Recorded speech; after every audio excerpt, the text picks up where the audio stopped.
Hello, and welcome to the Virtual Pipe Organ Project. It's been a couple years since I've last done a video, and in the videos that I have done in the past, they were focused around GrandOrg and how to use GrandOrg, set up GrandOrg, so on and so forth. Uh, I am not going to be focusing as much on GrandOrg anymore.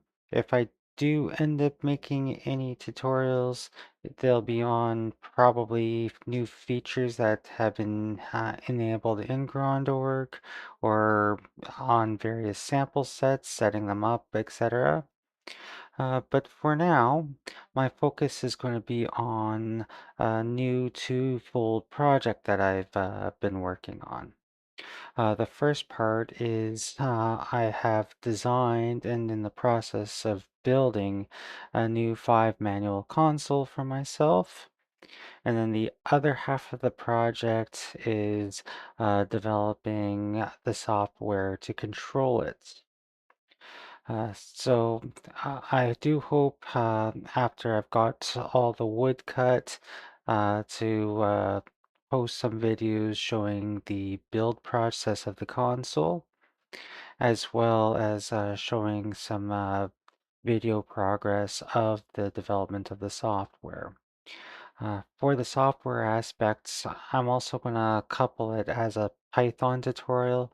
So any of you who are watching my channel and have been interested in learning a little bit of Python, I think this would be a great opportunity for you to follow the build process of my new virtual pipe organ application and maybe have some fun and learn something along the way. So what I'm going to do now is I'm going to switch the screen over, and here is my main desktop. As you can see, I have Visual Studio Code already up and running, and I do have a blank slate here where I can actually start creating the project. So to create a project in Visual Studio Code, best thing to do is click on the open folder here, which is in our Explorer here.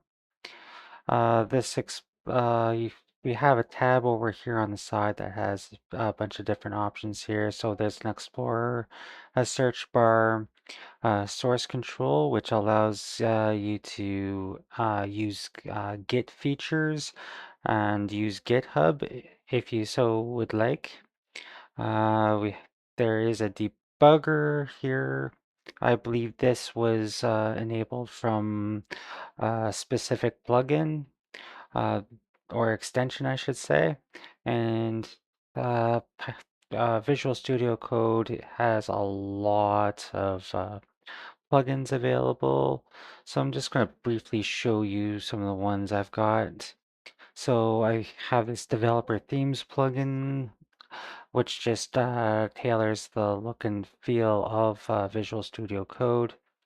I have a Git history plugin that will allow me to see the history of changes within the files. We've got GitHub Copilot and GitHub Copilot Chat. I'm actually going to uninstall these simply because I am not a fan of AI helpers. We have an IntelliCode plugin here. It is an AI assisted development, but it's not like GitHub Chat. What IntelliCode does is brings up to the top of the list on the autocomplete the most common functions and variables, etc., that would be using in creating whatever application. I have an iSort plugin here. This just helps to sort uh, Python files. Path Intelligent IntelliSense helps with auto completing the file names. Uh, Pylance helps with things like autocomplete and formatting. Then we have the Python plugin, which gives all the Python support.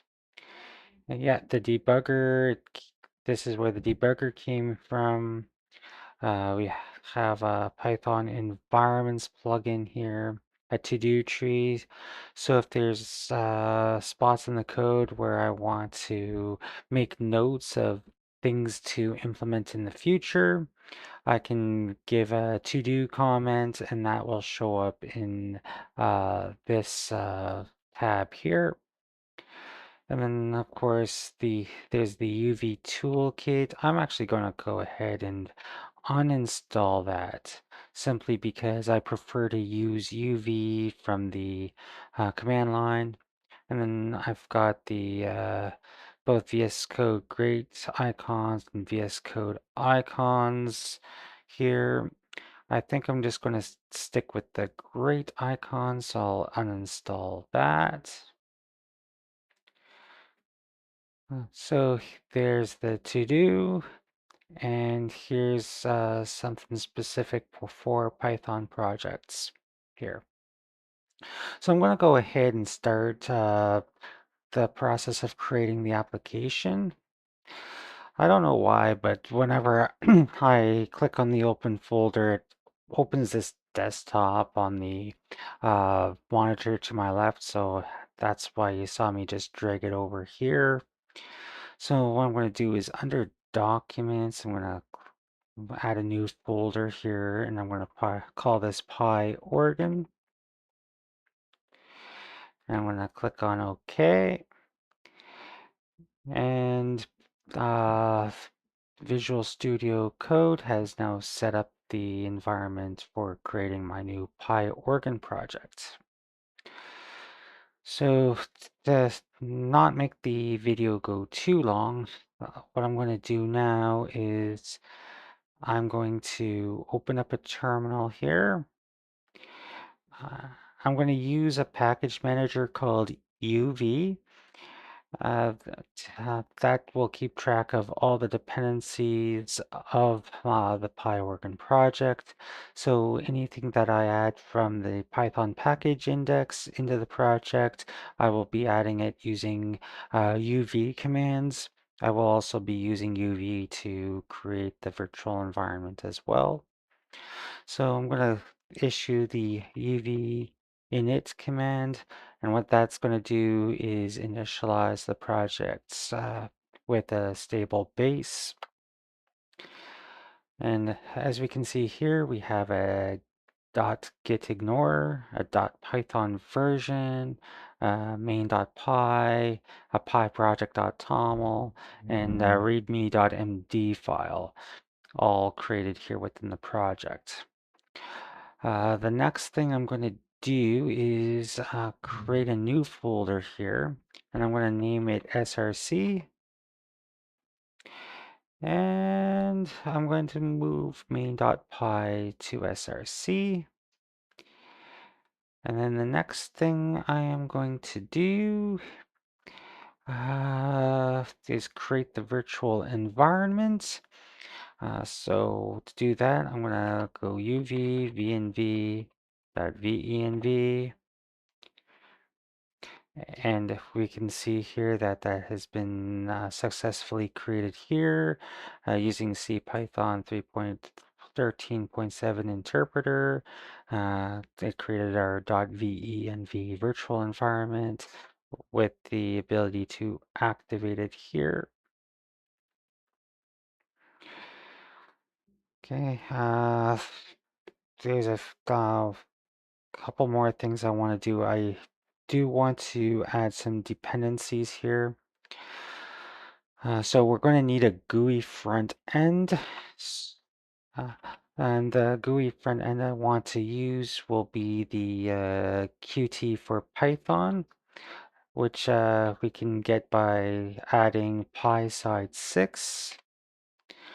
The next thing we're going to want to add is the sound device module, because that one will allow us to send information out to the speakers to create the sound that we need for the application. And then we need the NumPy library. NumPy is kind of like a C wrapper around the C language's math functionality. So it allows for faster execution of math in Python. And it's the library that Sound Device actually requires so we can be able to play sounds. So I'm going to hit enter. And as you can see, the UV Package Manager is extremely fast at what it does. Uh, the- within it resolved 9 packages in 412 milliseconds and then installed all 8 of our packages in 80 milliseconds. So we've got our NumPy here, which is second on the list, PySide 6, and our sound device. All the other ones you see here, such as PySide 6 add-ons, Essentials, Shaboken 6, are all needed by PySide 6. PyC parser, I believe, is needed by NumPy and possibly PySide 6. And I know that CFFI is needed by NumPy. Uh, so there we go. We have just initialized our project.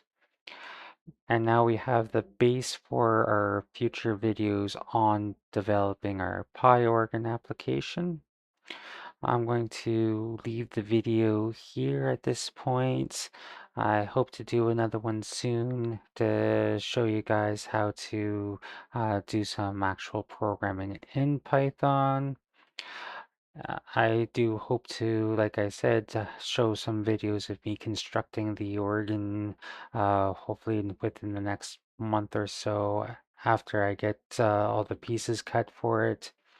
And I'm definitely looking forward to the future of this project. Okay, until the next video, I hope you guys have a great day.